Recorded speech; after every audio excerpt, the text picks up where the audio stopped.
Hello दोस्तों, स्वागत है आपका अपने ही यूट्यूब चैनल किस्से कहानियों की ऑडियो लाइब्रेरी पर। दोस्तों, आज हम सुनेंगे श्री ताराशंकर वंद्योपाध्याय जी द्वारा रचित कहानी नारी और नागिन।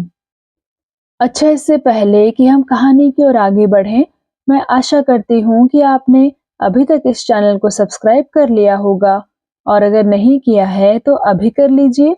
तो चलिए शुरू करते हैं आज की कहानी। ईंटों के भट्टे से लंगड़ा शेख ईंटें उठा रहा था। लंगड़े शेख का असली नाम कोई नहीं जानता। संभवतः लंगड़ा स्वयं भी नहीं जानता हो। बचपन में उसका बायां पैर टूट गया था और तभी से उसका नाम लंगड़ा हो गया। लंगड़े शेख के पैर के साथ साथ जवानी में किए गए कदाचार के कारण उसकी नाक भी बैठ गई थी। वहां अब एक विभत्स खोखला गड्ढा दिखाई पड़ता है। इसके बाद उसे चेचक की बीमारी हो गई। उस बीमारी के कारण लंगड़े का कुत्सित चेहरा और भी भयंकर हो गया। एक मन से लंगड़ा भट्टे से ईंटें छुड़ा रहा था। कुछ ही दूर पर अदाई उर्फ वाहिद बैलगाड़ी हाँकता हुआ आ रहा था। बैलों की पूंछ मरोड़कर उसने एक भद्दा सा गाना शुरू किया, किंतु सहसा उसके गाने की ताल टूट गई। अचानक दोनों बैल ठिठक कर खड़े हो गए। झटका लगते ही अदाई ने गाना छोड़कर बैलों को लक्ष्य करके कहा, साले के बच्चे, बिना कहे। अदाई ने प्रचंड क्रोध से बैलों को उनके इस अबाध्य आचरण के लिए दंड देने के लिए डंडा उठाया, लेकिन दोनों बैलों की सांस फूल रही थी और वे अत्यंत विचलित भाव से अपनी अस्थिरता प्रकट कर रहे थे। अदाई ने जो डंडा मारने के लिए उठाया था वह उठा ही रहा। अकस्मात उसने चिल्लाकर कहा, लंगड़ा, लंगड़ा, सांप, सांप।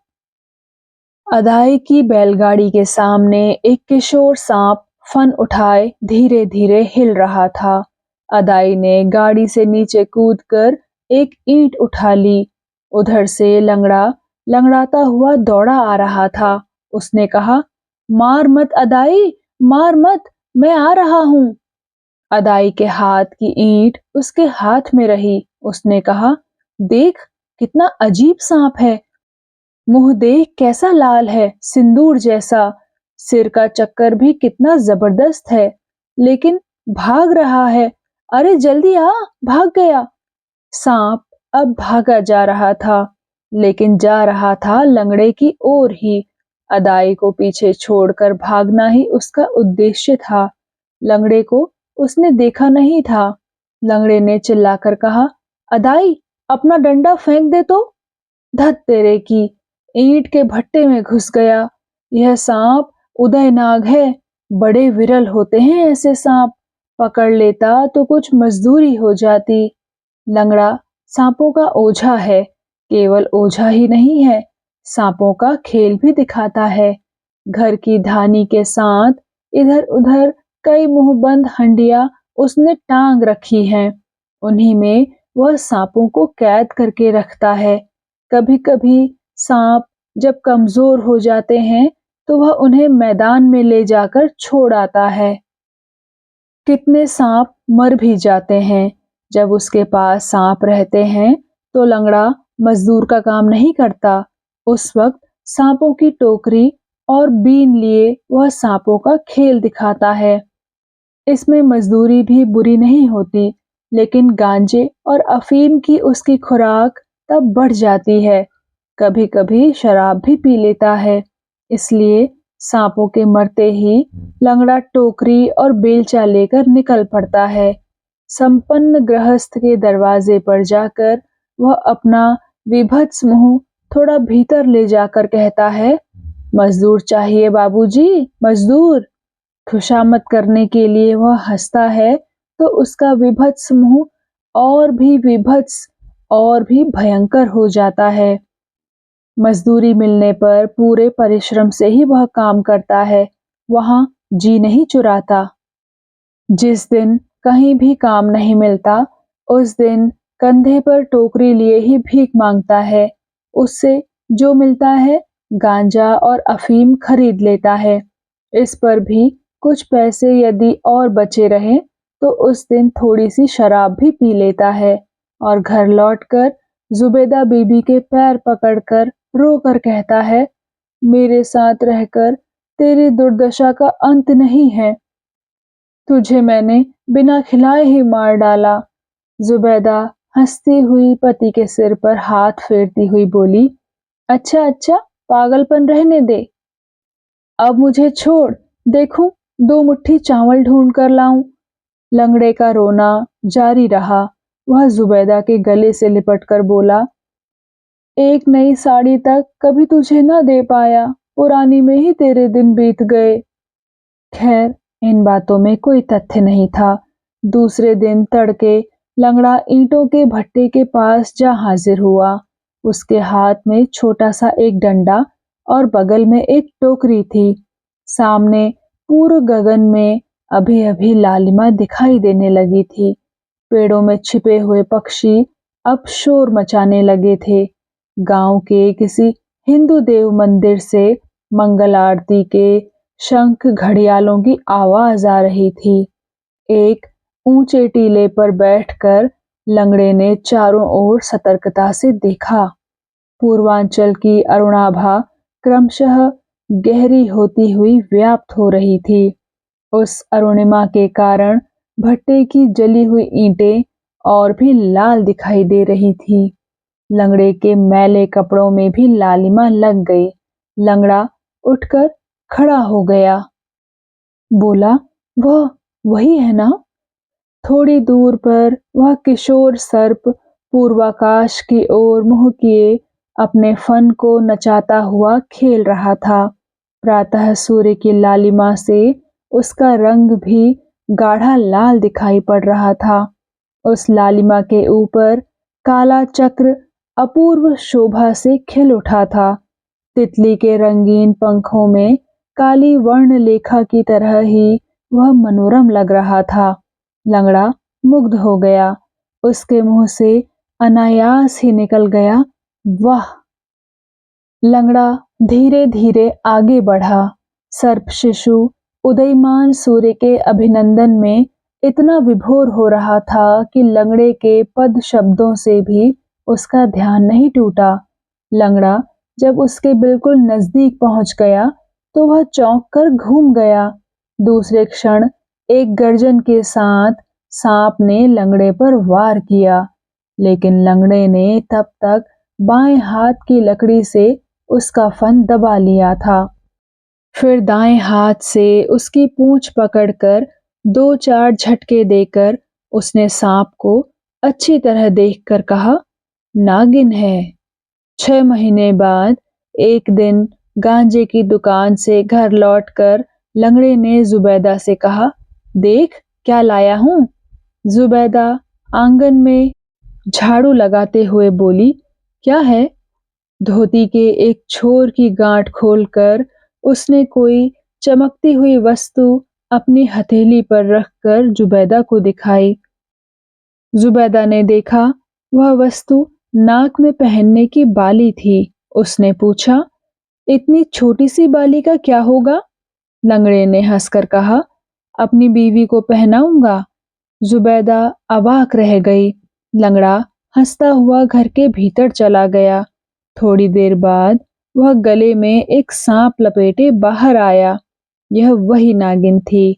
अब वह थोड़ी बड़ी भी हो गई थी, लेकिन अब उसमें पहले जैसा तेज नहीं था। अपना मुंह थोड़ा सा ऊपर उठाए वह शांत भाव से लंगड़े के कंधे पर रेंगने लगी।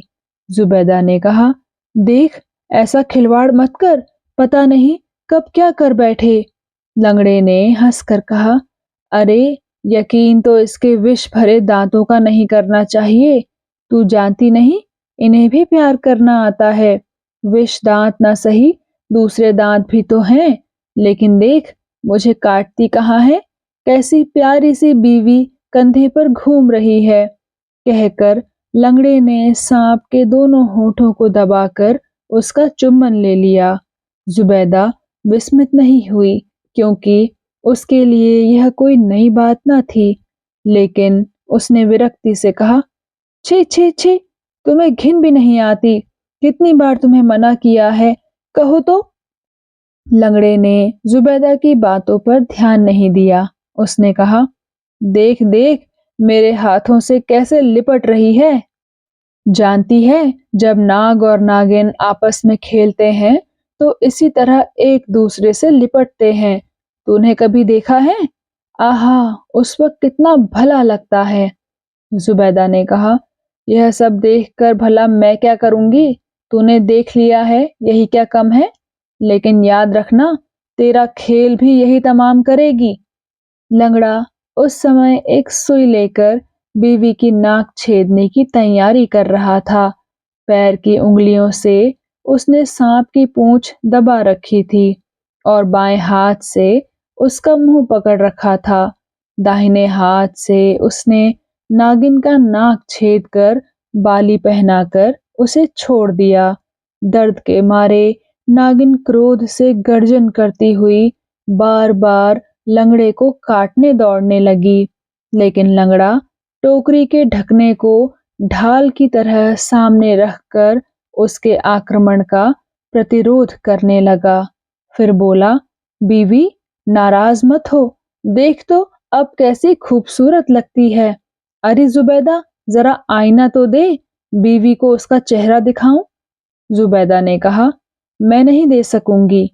लंगड़ा बोला, दे दे जुबैदा, एक बार दे, देखूं यह अपनी शक्ल देखकर क्या करती है।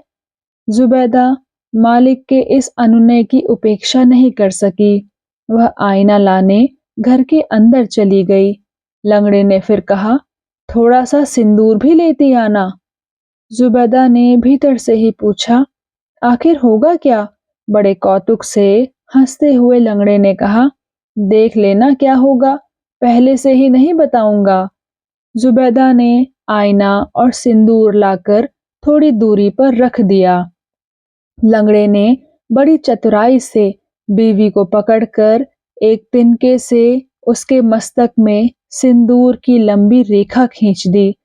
फिर ठहाका मारकर हंसता हुआ बोला, मैंने इसके साथ निकाह कर लिया है जुबैदा, अब यह तेरी सौत हो गई। फिर बीवी से बोला, देख देख बीवी, आज तू कितनी सुंदर लग रही है। यह कहकर उसने आईने को सांप के सामने रख दिया और खंजड़ी बजाकर अनुनासिक स्वर में जोर से गाने लगा। कई महीनों के बाद वर्षा काल के बीचों बीच एक दिन आसमान पर काले काले बादल झुके हुए थे। लंगड़ा कहीं बाहर गया हुआ था। बरसात के कारण घर नहीं लौट सका। जुबैदा को लगा, घर के भीतर एक विचित्र प्रकार की गंध आ रही है। इधर उधर देखकर भी उसे गंध का कारण समझ में नहीं आया। 2 दिन के बाद लंगड़ा लौट आया और पानी बरसाने वाले देवता को एक अश्लील गाली देता हुआ बोला, जुबैदा, कुछ खाने को दे तो, बड़ी भूख लगी है। जुबैदा ने घर के भीतर ही रात का बासी भात परोस दिया। पैरों का कीचड़ धोकर लंगड़ा भीतर आकर बोला, यह कैसी गंध आ रही है जुबैदा? जुबैदा ने कहा, मुझे क्या मालूम, कई दिनों से ऐसी गंध आ रही है। लंगड़े ने कोई उत्तर नहीं दिया। वह बार बार लंबी सांस खींचकर गंध का स्वरूप जानने की कोशिश कर रहा था। उसने इधर उधर देखकर बीवी की टोकरी देखी। मनुष्य की आहट पाकर टोकरी के भीतर कैद बीवी गर्जन कर उठी। लंगड़े ने कहा, समझा? जुबैदा ने उत्सुक भाव से पूछा, क्या बात है? लंगड़े ने कहा, बीवी के शरीर की गंध है, नागिन है ना, नाग से मिलने का समय आ गया है। इस गंध से नाग स्वयं ही चला आता है। जुबैदा को यह बात सुनकर बहुत आश्चर्य हुआ। उसने कहा, क्या मालूम, तुम लोगों की बातें तुम ही जानो। लो, अब यह खा लो। भात खाते हुए लंगड़ा बोला, अब इसे मैदान में छोड़कर आना पड़ेगा। ऐसे समय में इसे कैद नहीं रखना चाहिए। एक गहरी सांस छोड़ते हुए लंगड़े ने यह बात कही। जुबैदा ने परम निश्चिंतता से कहा, यही ठीक है, उसे मैं फूटी आंखों भी नहीं देख सकती। इतने सांप मर खप गए पर यह नहीं मरी। खाना खाकर लंगड़े ने बीवी को टोकरी से बाहर निकाला। उसने उसका मुंह पकड़कर दो चार प्रेम की बातें कही। जुबैदा ने कहा, यह देख, कई दिनों से तोड़े नहीं गए हैं, इसलिए दांत फिर निकल आए हैं। और अधिक प्रेम दिखाने की जरूरत नहीं है, अब जाकर इसे छोड़ आओ। लंगड़े ने कहा, देख देख मेरे हाथों से कैसी लिपट रही है। दोपहर के समय लंगड़ा विमर्श भाव से बैठा था। बीवी को उसने बगल वाले जंगल में छोड़ दिया था। जुबैदा ने कहा, क्या बात है, गांजा वांजा खा लेना। लंगड़े ने कहा, बीवी के लिए दिल बेचैन है। जुबैदा ने हंसकर कहा, चल हट, तेरी बातें सुनकर मुझे ऐसा। लंगड़ा बोला, नहीं री जुबैदा, सचमुच मेरा मन जरा भारी हो गया है। अब जुबैदा पति के नजदीक आ गई और उससे लिपटती हुई बोली, क्यों रे, मैं अच्छी नहीं लगती तुझे। जुबैदा का स्नेह से चुंबन लेता हुआ लंगड़ा बोला, तेरे जोर से ही तो जी रहा हूं जुबैदा, तू तो मेरी जान से भी बढ़कर है। जुबैदा ने कहा, देख देख, बीवी लौट आई है, वह देख नाले के भीतर। पानी निकलने वाले नाले में बीवी सचमुच फन उठाए घूम रही थी। लंगड़े ने उठने की कोशिश करते हुए कहा, ठहर, अभी पकड़ कर लाता हूं। जुबैदा ने अपनी सारी शक्ति से पति को पकड़कर कहा, नहीं। इसके बाद उसने कर्कश कंठ से बीवी को लक्ष्य करके कहा, चल हट, भाग। बाएं हाथ से उसने एक कंडा उठाकर बीवी को दे मारा। नागिन ने क्रोध से कई बार अपने फन को मिट्टी में मारा और धीरे धीरे बाहर चली गई। रात तब आधी होगी। सहसा जुबैदा ने चिल्लाकर कहा, अरे जल्दी उठ, कुछ मेरे पैर में काट लिया है। लंगड़े ने झटपट उठकर रोशनी जलाकर देखा। सचमुच जुबैदा के बाएं पैर की अंगुली पर एक बूंद रक्त जल बिंदु की तरह चमक रहा है। जुबैदा फिर चीख उठी, बीवी, तेरी बीवी ने ही मुझे काटा है, वह देख। नागिन एक हंडिया का सहारा लेकर धीरे धीरे जा रही थी। लंगड़े ने झटपट उठकर उसे पकड़ लिया और टोकरी में बंद करते हुए बोला, अगर जुबैदा नहीं बचेगी तो मैं तुझे भी जिंदा नहीं छोड़ूंगा। लेकिन जुबैदा नहीं बची। सूर्योदय के साथ ही उसकी देह में मृत्यु के लक्षण स्पष्ट हो गए। सिर के बाल खींचते ही आसानी से निकलने लगे। ओझे चले गए। विभत्स और भयंकर मुंह को सकरुण लिए लंगड़ा जुबैदा के सिरहाने खड़ा रहा। एक उस्ताद ने कहा, तू भी मरता लंगड़े, बाल बाल बच गया है। बड़ा गुस्सा होता है इनमें, शायद तुझे ही काटने आई थी। आंसू भरी निगाहों से लंगड़े ने उस्ताद से कहा, नहीं। लंगड़े ने फकीरी ले ली है। उसका घर अब खंडहर हो गया है। लंगड़े के घर के पास से एक छोटा सा रास्ता था, वह अब बंद हो गया है। उधर से लोग आना जाना नहीं करते हैं। कहते हैं वहां सांपों का डर है और सांप भी उदयनाग जाति के हैं।